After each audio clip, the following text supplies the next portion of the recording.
Olá, voltando para dar continuidade ao saber ecossistema.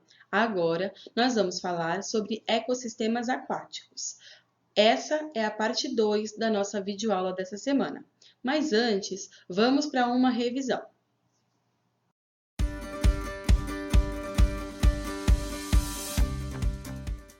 Como nós vimos no vídeo da primeira parte, ecossistema é a interação entre fatores bióticos e abióticos, ou seja, entre fatores vivos e não vivos, então, entre todos os seres vivos de uma determinada região e os fatores não vivos, como água, ar, clima, terra, entre outros.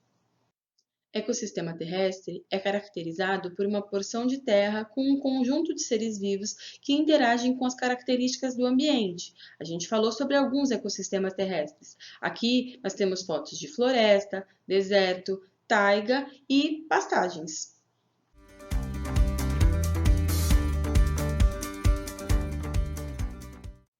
Os ecossistemas aquáticos são definidos como uma porção de água onde um conjunto de seres vivos interage com as características daquela região. São exemplos de ecossistemas aquáticos: mares, lagos, lagoas, rios, mangues e oceanos. Vamos falar sobre eles a seguir.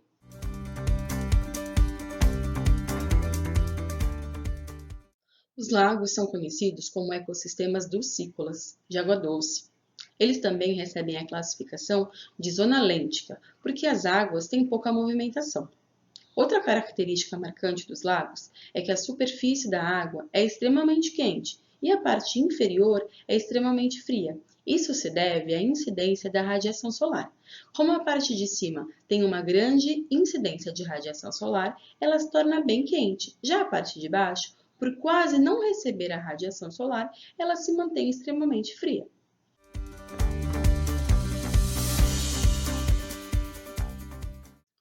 Os rios, como os lagos, são ecossistemas dulcícolas.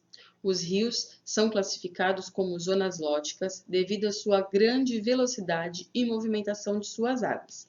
Isso acontece pois existe um relevo mais inclinado e essa inclinação favorece a grande movimentação das águas. Essa grande movimentação das águas também mexe bastante com os minerais que se encontram no leito dos rios e acabam deixando a água dos rios turva. Já os rios com uma menor velocidade de água ou uma menor quantidade de água têm as águas mais límpidas, mais transparentes.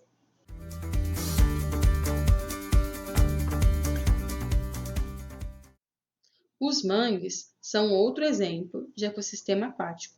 Eles são conhecidos como zonas de transição, pois nele existe o encontro da água doce com a água salgada. Ele também é extremamente importante para a vida marinha, pois ele é conhecido como o berçário da vida marinha para algumas espécies. Outra característica interessante é que por muito tempo as terras dos mangues encontram-se alagadas. Isso faz com que as árvores ali presentes precisem ter uma característica diferente para conseguirem ficar de pé. As árvores do manguezal têm a raiz externa, para fora da terra. Isso facilita a sua fixação no solo.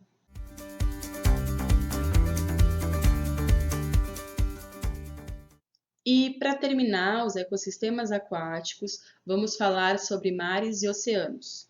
Para muitas pessoas, eles são as mesmas coisas, mas eles apresentam características diferentes. Os mares são menores e menos profundos. Eles têm até centenas de metros de profundidade, enquanto que os oceanos são extremamente extensos e a profundidade é tão grande que algumas áreas nunca chegaram a ser estudadas. Vamos também falar um pouco sobre os grupos de seres vivos que ocupam mares e oceanos. Eles são divididos em plânctons, néctons e bentos.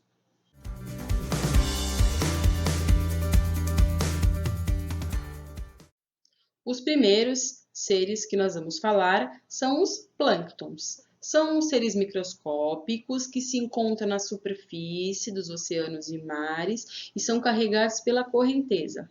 Eles podem fazer fotossíntese, como por exemplo as algas microscópicas, e são chamados de fitoplâncton ou não realizar fotossíntese, como mini crustáceos, e são chamadas de zooplâncton.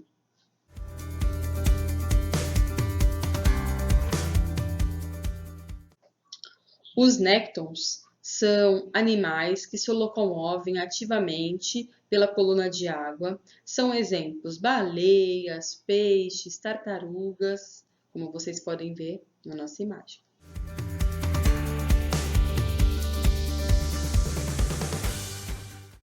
E para encerrar nossa aula de hoje, nós temos os bentos. Os bentos são aqueles seres vivos que se encontram presos no substrato dos oceanos e dos mares. São exemplos de bentos. Os corais, as anêmonas, as cracas, eles ficam fixos e não se locomovem. E assim encerramos a nossa aula sobre ecossistemas aquáticos. Agora é com você. Acesse lá o blog da Secretaria de Educação, em que você vai encontrar a atividade número 33. Bons estudos e até a próxima!